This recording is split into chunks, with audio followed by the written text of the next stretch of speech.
자, 오늘은 부활의 소식은 진리입니다. 라는 제목을 가지고 함께 은혜를 나누도록 하겠습니다. 오늘 본문은요,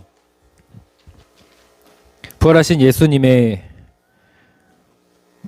무덤에 여인들이 찾아오는 것으로 말씀이 시작되어지죠.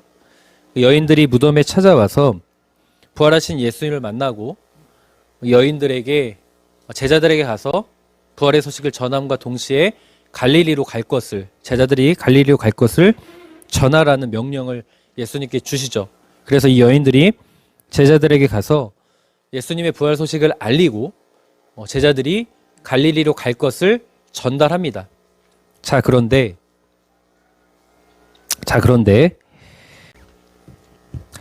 제자들이 예수님의 말씀대로 갈릴리로 가서 예수님을 뵙지만 아직도 많은 제자들이 부활하신 예수님을 믿지 않았다, 의심하고 있다는 것을 소개하고 있는 말씀이 바로 오늘 본문의 말씀입니다. 제가 오늘 이 부활의 소식은 진리입니다라는 제목을 가지고 오늘 부활의 아침 이 말씀을 전할 때 이 본문을 선택한 이유가 있습니다.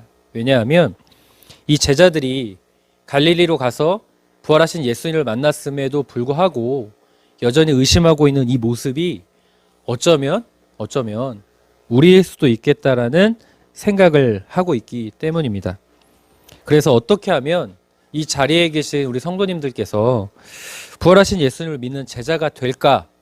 정말 예수님이 부활하시는 것이, 이것은 내가 좀 믿기 어려운 부분이니까 이건 제쳐두고 내가 믿고 싶은 것만 믿는 존재들이 아니라 이 부활하신 예수님이 실제고 사실이고 이것을 내가 어떻게 하면 믿을 수 있을까를 고민하는 아침이 되고 싶었습니다.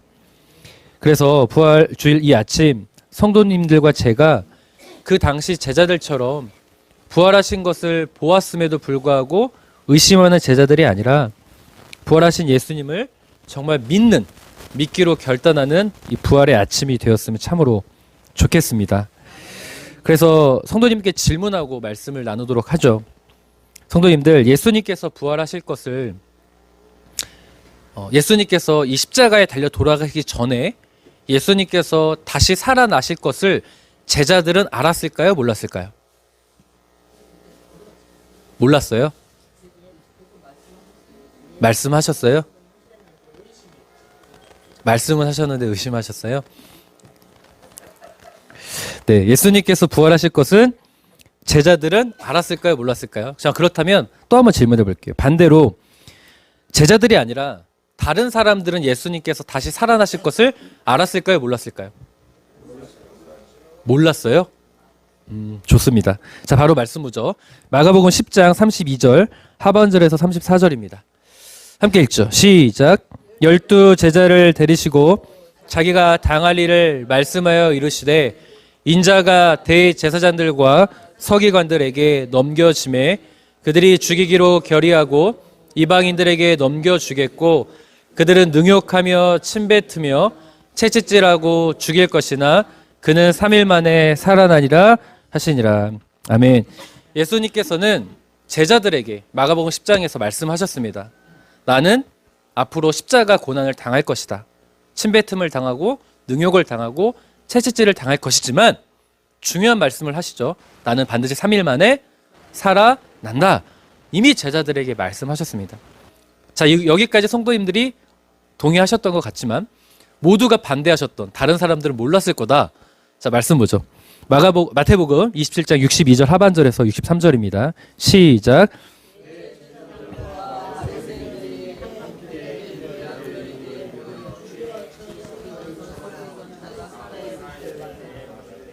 내가 사흘 후에 한 것을 우리가 기억하노니. 아멘. 대제사장들과 바리새인들이 빌라도에게 가서 이야기하는 거예요. 빌라도 총독한테 가서 건의를 하는 거죠. 어떤 건의를 하냐면, 우리가 저 속이던 자가 바로 예수님입니다. 그들 입장에선 예수께서 살아있을 때 말하지 않았습니까? 3일 만에 살아난다 하는 것을 우리는 알고 있다. 기억하고 있다. 성경에 분명히 이야기하고 있죠. 그래서 무엇을 요구하냐면 그 예수의 무덤에 경비병들을 배치해달라. 왜냐하면 제자들이 와서 예수의 예수를 빼돌려서 마치 살아난 것처럼 조장할 것 같다. 혹은 정말 살아나면 어떡하냐 이런 말을 해요. 대제사장들과 바리새인 무슨 말이에요?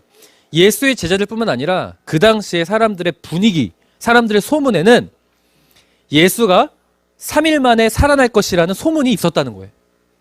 그리고 그들은 그것을 알고 있었다라는 거죠. 자, 그럼 이 부활의 소식을 들은 반응, 이 부활의 소식을 모두가 다 알고 있다는 얘기예요. 자, 그럼 반응은 어떠한가? 방금 제가 이야기했던 것처럼 64절 전반절과 66절 제가 읽어볼게요. 그러므로 명령하여 그 무덤을 사흘까지 굳게 지키게 하소서. 그들이 경비병과 함께 가서 돌을 임봉하고 무덤을 굳게 지키니라. 아멘. 대제사장들과 바리새인들이 빌라도 총독에게 가서 부탁하는 거예요. 명령하셔서, 경비병들에게, 군사들에게 명령하셔서 그 무덤을 3일 동안만 지켜달라. 왜요? 3일 후에 살아난다고 했으니까 이 3일만 지켜서 아무 일 없으면 문제가 없다는 거죠. 그래서 그것을 어느 정도까지 경비를 지켜달라, 경비병을 세워달라고 하냐면 돌을 임봉하여 달래요. 이 임봉은 뭐냐면 황제의 직인이 찍혔다는 거예요. 그 당시에 황제의 직인이 찍히는 그 무덤은 그 어떤 누구도 그 무덤을 열 수 없습니다. 확실하게 이 무덤을 지키겠다는 거예요. 이게 누구들의 고백이에요? 예수님을 대적했던 대제사장들과 바리새인들과 서기관들의 고백입니다. 이 부활 소식을 들은 자의 반응, 예수를 대적하는 자들의 반응을 잘 보세요. 어떤 반응이에요? 예수가 정말 살아날 수도 있다는 반응이에요. 의심은 해요. 물론 그렇게 살아나지 않는다 할지라도 제자들이 그 시신을 빼돌릴 수도 있으니까 무덤을 막는 거죠. 그렇지만 어쨌든 적어도 살아날 수도 있지 않겠는가라는 의구심은 가지고 있어요. 자, 그러면 제자들은 어때야 될까요? 예수를 대적하는 자들은 부활할 수도 있지, 부활할 수도 있지라는 혹시나 하는 마음이라도 있어요. 그럼 제자들은 어떠할까요? 소위 예수와 함께 난 했다, 예수를 난 확실히 따른다 라고 말했던 제자들이라면, 적어도 예수를 대적하는 자들이 이 정도라면 예수를 따른 예수의 제자들은 어떻게 해야 됩니까? 어떤 반응을 보여야 됩니까? 당연히 아멘 해야죠. 살아날 것을 명했을 때. 그런데 누가복음 24장 11절 함께 읽죠. 시작. 사도들은 그들의 말이 허탄한 듯이 들려 믿지 아니하나. 아멘. 이 누가복음 24장, 마태복음 28장, 마가복음 16장은 이 공간복음, 요한복음도 나와 있지만 이 공간복음에서 다 일맥상통하게 이야기하는 본문이 있습니다. 바로 여인들이 예수의 무덤을 찾아갔던 이야기예요. 그 예수의 무덤을 여인들이 찾아가서 예수님을 만나죠. 천사도 만나고. 그래서 그 빨리 여인들이 급하게 예루살렘 성으로 돌아가서 제자들에게 예수의 부활 소식을 알렸어요. 자, 그런데 사도들은 그들의 말이 허탄한 듯이 들렸대요. 이 말은 뭐냐면 귀신 들렸다고 생각한 거예요. 왜냐하면 성경에 나와 있는 마리아라는 이름이 굉장히 많아요. 근데 여기에 있는 마리아 중에 한 명은 그 예전에 귀신 들렸던 것이 고침받았던 마리아고 있거든요. 그렇기 때문에 사도들이 보았을 땐 예전에 귀신 들렸던 이자가 다시 병이 도졌구나 라고 생각을 한 거예요. 허탄한 듯이 들렸다고요. 믿지 않았습니다. 근데 이것은요, 그냥 안 믿은 정도가 아니에요. 제자들은요, 확실히 안 믿었습니다. 확실히 안 믿었습니다. 생각해 보세요, 성도님들. 예수님이 제자들한테 3일 만에 살아날 것을 알려주셨어요? 안 알려주셨어요? 알려주셨어요. 그러면 그 3일이 되던 날, 3일이 되던 그 아침, 여인들이 가야 돼요? 제자들이 가야 돼요? 근데 누가 갔어요? 여인들이 갔어요. 뿐만 아니라 마가복음 14장 28절 제가 읽어볼게요. 그러나 내가 살아난 후에 너희보다 먼저 어디로 가리라? 갈릴리로 가리라. 이 말은 뭐예요? 내가 3일 뒤에 살아나니까 우리 어디서 만나자? 갈릴리에서 만나자라고 예수님께서 어떤 한 곳을 지정하셨어요. 자, 근데 제자들은 어디에 있어요 지금? 마가복음 16장에 여인들이 제자들에게 왔을 때 어디에 있었어요? 예루살렘 성에 있었어요. 그대로. 갈릴리로 가지 않은 이유가 뭐예요? 예수가 부활할 리가 없다는 거죠. 안 믿은 거예요. 어떻게 이럴 수 있습니까? 믿지 않는 자들도 적어도 의심을 하고 의구심을 품고 경비병들을 세워서 이 무덤을 굳게 지키라고 말한 이 상황에 그들도 예수가 부활할 수 있다라고 적어도 생각이라도 할 법한데 소위 믿음, 소위 제자라고 하는 그들이 예수를 안 믿는 게 확실히 안 믿었어요. 예수의 부활을 확실히 안 믿었다고요. 그 결정적인 내용이 바로 우리가 읽은 본문의 말씀이에요. 마태복음 28장 17절 함께 읽죠. 시작. 예수를 배웠고 경배하나 아멘. 하도 여인들이 예수가 확실히 살아나셨습니다. 빨리 갈릴리로 가시오라고 하니까 못 이기는 척 갔다고요. 갈릴리로. 가서 보았어요. 가서 보았어도 아직도 제자들이에요. 아직도 믿지 않았습니다. 이 말은 뭐예요? 제자들은 확실히 예수의 부활을 믿지 않았다는 거예요. 아니 어떻게 이럴 수 있습니까? 성도님들, 제자들은요 3년 동안 예수님의 수많은 기적을 보았어요. 예수님의 가르침을 매일같이 들었고요. 예수님께서 내 앞에서 생생하게 말씀하시는 모든 것들을 다 귀에 담고 있어요. 그런데 예수님의 그 말씀이 있었고 예수님의 기적을 경험했고 그리고 예수님이 부활하실 것을 미리 가르쳐 주심에도 불구하고 더욱이 부활하신 예수님을 마태복음 28장에 보았어도 믿지 아니었습니다. 도대체 이유가 뭐겠습니까? 왜일까요? 성도님들, 오늘 설교의 제목이 뭐죠?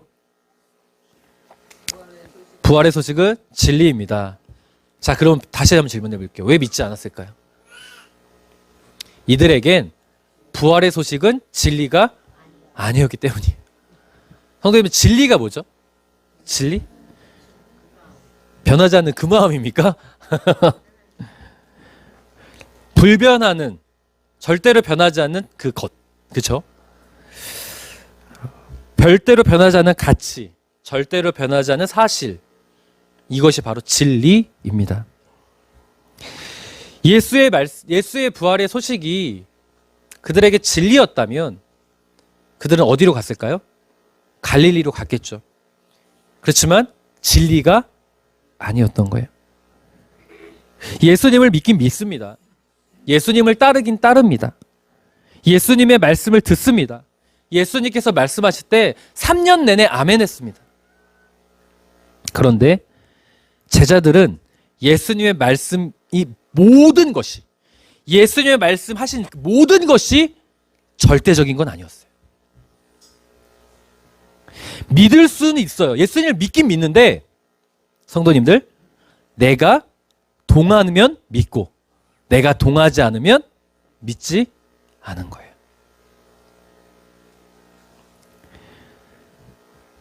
진리라는 건 내 마음이 동하건 동하지 않건 변하지 않는 거예요. 변하지 않는 사실이에요. 그런데 우리 그 제자들은요, 내 마음이 변하면, 흔들리면 이 사실이 변해요. 진리가 아니었다는 거예요. 근데 이게 우리랑 똑같다고요. 우리가요, 예수님을 믿어요. 아멘이십니까? 예수님께서 말씀하신 이 성경의 말씀을 볼 때마다 감동이 되고 아멘을 외쳐요. 설교 말씀을 들을 때 내 마음이 동하고 내 마음이 긍정적이고 받아들여지면 아멘을 해요. 그런데 내 마음이 동하지 않으면 그 말씀은 나에게 진리가 아니에요. 내가 간절히 원하는 거가 있을 때는, 가령 예를 들어보죠. 내가 간절히 원하는 게 있을 때 예수님께서 이것을 해결해 준다고 하잖아요. 너무 좋아요. 그건 진리야. 근데 내가 이거 정말 싫어, 해결해 주지 않기를 원해. 근데 예수님 이걸 해결해 주신대. 아멘 안 해요. 내가 원하지 않는 게 뭔지 아세요? 제자들의 모습 가운데 누가복음 9장에 나와 있잖아요. 10장에 나와 있잖아요. 원수를 용서하고 사랑하는, 사마리아 사람을 용서하고 사랑하는 예수님의 말씀이 있었어요. 진리죠. 원수를 사랑하라 진리죠. 근데 내 마음은, 내 감정은 사랑하고 싶지 않아. 그럼 그 말씀은 나에게 진리가 될까요? 안 돼요. 내 감정의 상황, 내 마음의 상황, 내 상황에 따라 예수님의 말씀이 진리가 될 때가 있고 진리가 되지 않을 때가 있다는 이야기예요. 다시 이야기해서 제자들은요, 예수님의 영광스러운 승리가 있을 때는, 예수님의 모든 말씀, 기적이 있을 때는 예수님의 모든 말씀이 나에게 진리였어요. 그런데 예수님이 패배자가 되고 예수님이 능력을 받고 예수님이 초라해지니까 예수님의 말씀이 나에게 진리가 더 이상 되지 않았던 거예요. 우리 솔직해져 볼까요? 우리 성도님들, 어떤 상황에서도 예수님의 말씀이 나에게 진리입니까? 이렇게 반응이 없을 줄 몰랐습니다. 다시 한번 질문해 볼게요. 대답하지 않으셔도 좋아요. 근데 오늘 이 질문을 가슴에 한번 간직하고 돌아갈 수 있었으면 좋겠어요. 우리가 부활의 소식이 정말 나에게 찾아온 능력이 되려면 그 말씀이 진리가 돼야 돼요. 예수님의 모든 말씀이 진리가 되어야 내 상황이나 내 감정에 따라 이것이 좋다 나쁘다가 아니라 이 모든 것은 다 하나님의 뜻이라는 것, 예수님의 가르침은 내가 다 아멘해야 된다는 이 진리가, 성경 말씀이 진리가 되어야 부활이 나에게 능력이 돼요. 그래서 제가 오늘 주보에 성도님들 성경을 믿으십니까? 라는 묵상에 대한 소개를 해놨어요. 한번 천천히 한번 읽어보세요. 우리가 하나님의 말씀이 모든 것이 나에게 진리가 되어야 부활의 능력이 바로 우리의 능력이 됨을 꼭 기억하셨으면 좋겠습니다. 제가 다니는 미용실이 있습니다. 그 미용실의 원장님이 저한테 이런 이야기를 해주시더군요. 그 미용실의 2층 상가에 있는데 그 2층 상가에는 피아노 학원이 있고 그냥 일반 학원이 있고 교회가 있어요. 어느 날 손님의 그 머리를 손질해주고 있는데 갑자기 정말 큰 굉음 쾅 하고 떨어지는 소리가 났대요. 너무 놀라서 급하게 복도로 나가봤답니다. 근데 아무도 없더래요. 근데 이 원장님이 그런 게 있어요. 어떤 그 긴장이 되고 어떤 문제가 생겼으면 확인을 해봐야 돼. 그래서 이 상가마다 다 가봤는데 다 문제가 없는데 딱 교회를 딱 문을 열었는데 세상에 목사님이 피를 흘리고 쓰러져 계신 거예요. 왜 그랬냐면 그 교회가 그 2층에 있는 삼각교회인데 3층도 있어요.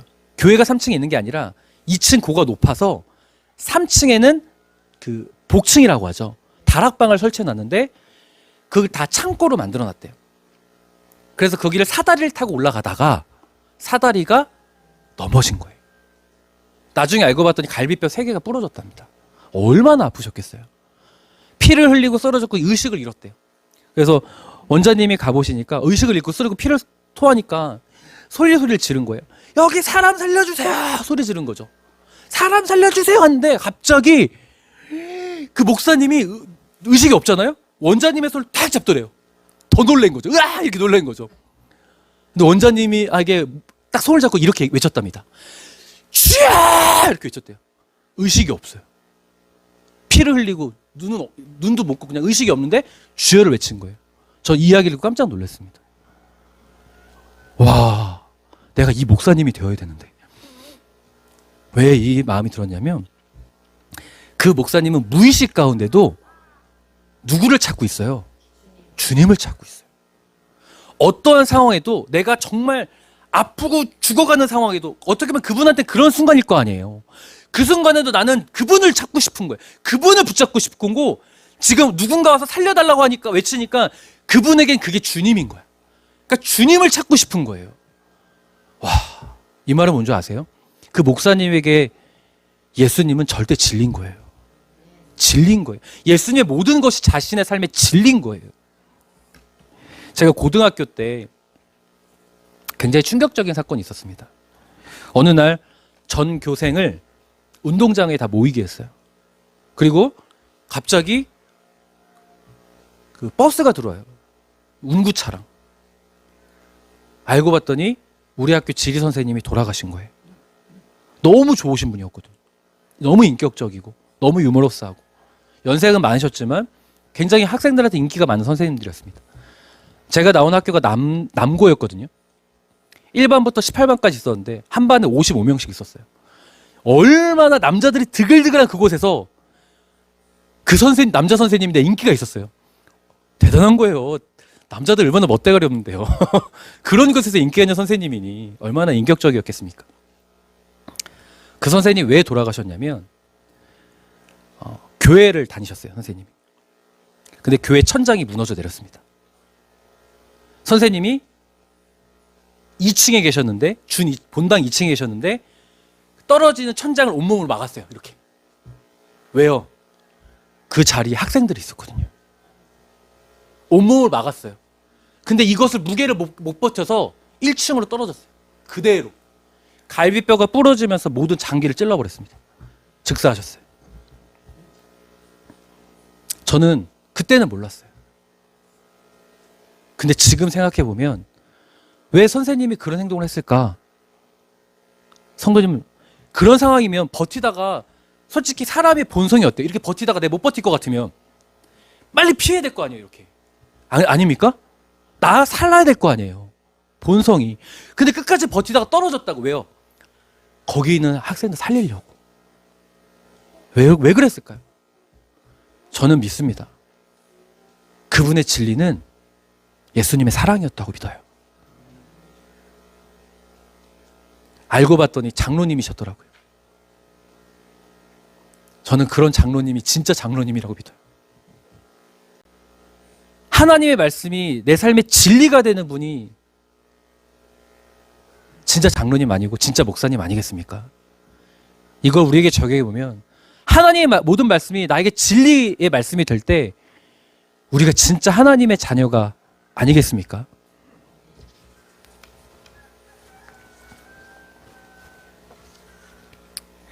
성경에 이런 말씀이 있습니다. 요한복음 8장 32절 함께 읽을까요? 시작.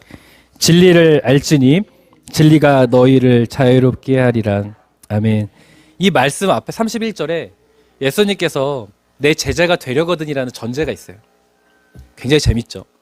내 제자가 되려거든 너희는 온 마음을 다해 따르라고 하면서 동시에 무슨 이야기를 하냐면 진리를 알래요. 예수님의 제자가 되려면 무엇을 알아야 돼요?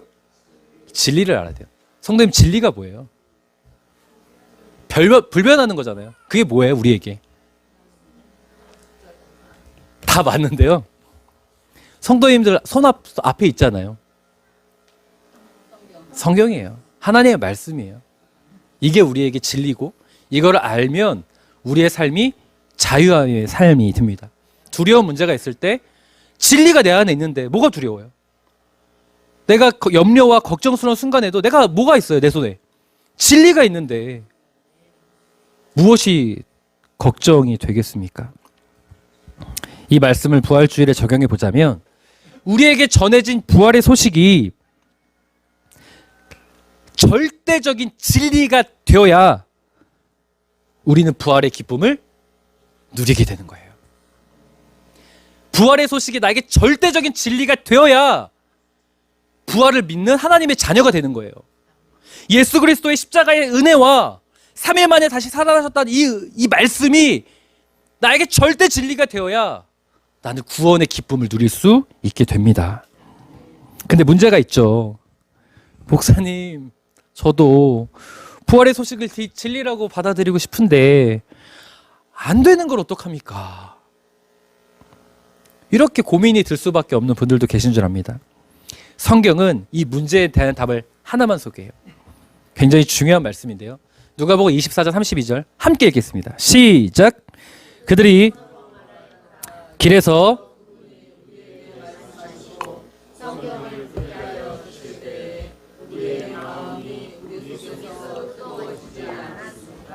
아멘.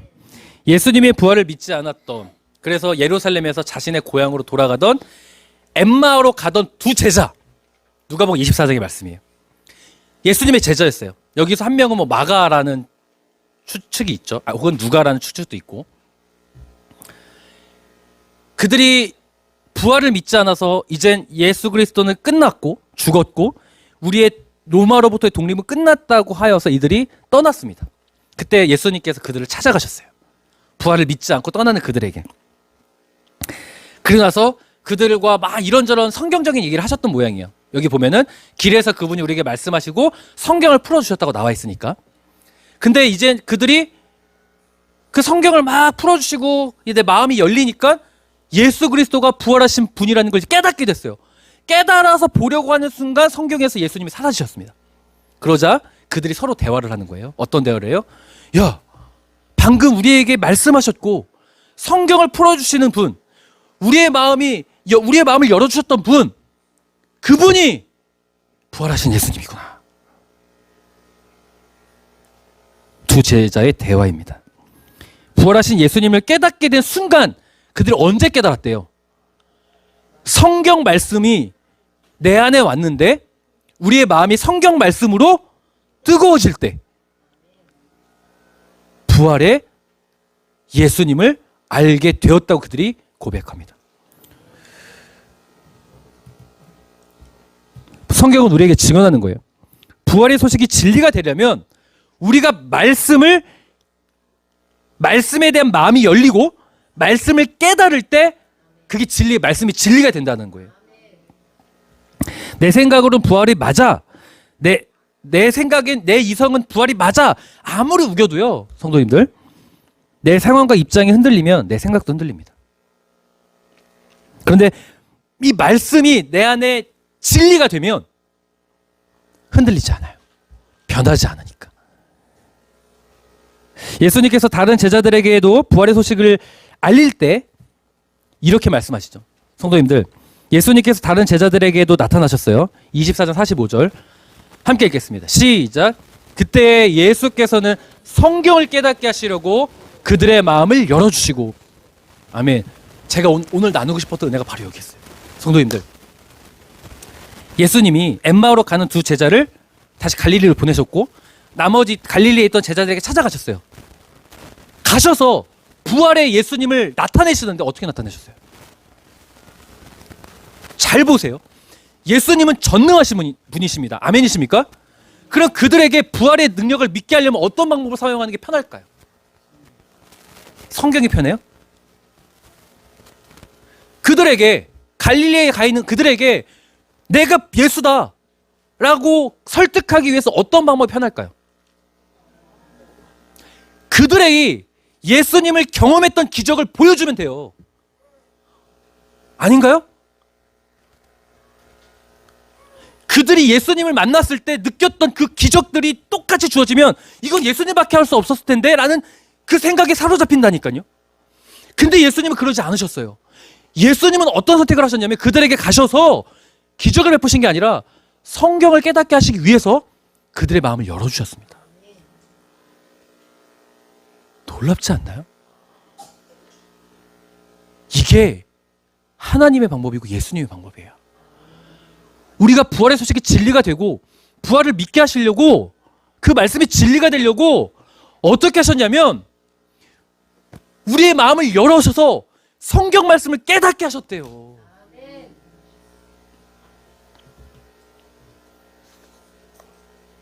성도님들, 그렇기 때문에 이건 제 이야기가 아니라 예수님이 하신 방법이에요. 이 부활의 소식이 우리에게 진리가 되려면 진리가 되면 믿을 수 있는데 나에게 진리가 안 되니까 문제잖아요. 근데 진리가 되려면 예수님이 가르쳐 주신 방법을 따라가야 돼요. 어떻게요? 성경을 가까이 하고 성경을 깨달으려고 노력하셔야 돼요. 이거 외에는 부활이 예수 그리스도의 십자가의 사건과 3일 만에 살아났던 이 부활이 믿어지지가 않아요. 이게 내 안에 진리가 되려면 우리의 마음이 열려서 성경을 깨달아야 됩니다. 아무리 내가 예배 자리에 나와서 내가 아무리 찬양하고 아무리 기도해도 거기는 한계가 있다고요. 상황에 따라 흔들린다고요. 내가 말씀과 가까이 하지 않고 말씀으로 변화되지 않으면 우리는 부활의 소식이 진리가 되지 않습니다. 그래서 성도님들, 굉장히 중요한 말이 나오잖아요. 예수님이 노력하신 게 한 가지가 있어요. 그들의 마음을 열어주시려고. 우리가 마음이 열리지 않으면 성경을 읽어도 은혜가 안 됩니다. 마음이 열려야 성경 말씀이 내 안에 진리로 올 수 있어요. 그러니까 성도님들 기도하셔야 돼요. 부활의 소식이 진리가 되려면 하나님께 기도하셔야 돼요. 하나님, 제가 말씀을 깨닫는 은혜를 갖기 위하여 나의 마음을 열어주십시오. 이 제자들에게 찾아오셔서 성경을 깨닫게 하시려고 마음을 열어주셨던 것처럼 나도 여전히 의심합니다. 아멘하고 믿는다고 말하지만 사실 나 솔직히 말할게요. 하나님, 아직 온전히 잘 모르겠습니다. 성경 말씀이 진리가 아직은 나에게 아닙니다. 변합니다. 100% 다 진리가 아니라 어떨 땐 진리가 되고 어떨 땐 진리가 되지 않습니다. 내가 필요할 때 이 말씀이 너무 유익이 되는데 내가 필요하지 않을 때, 불편할 때는 이 말씀이 나에게 유익이 되지 않습니다. 솔직히 그렇습니다. 그러니 하나님, 내 마음을 열어주셔서 성경을 깨닫게 해주십시오. 그래서 나도 이 부활의 소식이 불변하는 진리가 되기를 원합니다라고 기도하셔야 돼요. 제가 이 영상을 성도님과 나누고 싶었는데 함께 보도록 하죠. 여기에서 아빠를 믿고 아빠한테 이렇게 점프할 거야. 알겠어? 여기 떨어지면 아야 하는데 아빠가 안 떨어지게 하연이께 딱 잡아줄게. 알았지? 자, 아빠한테 점프.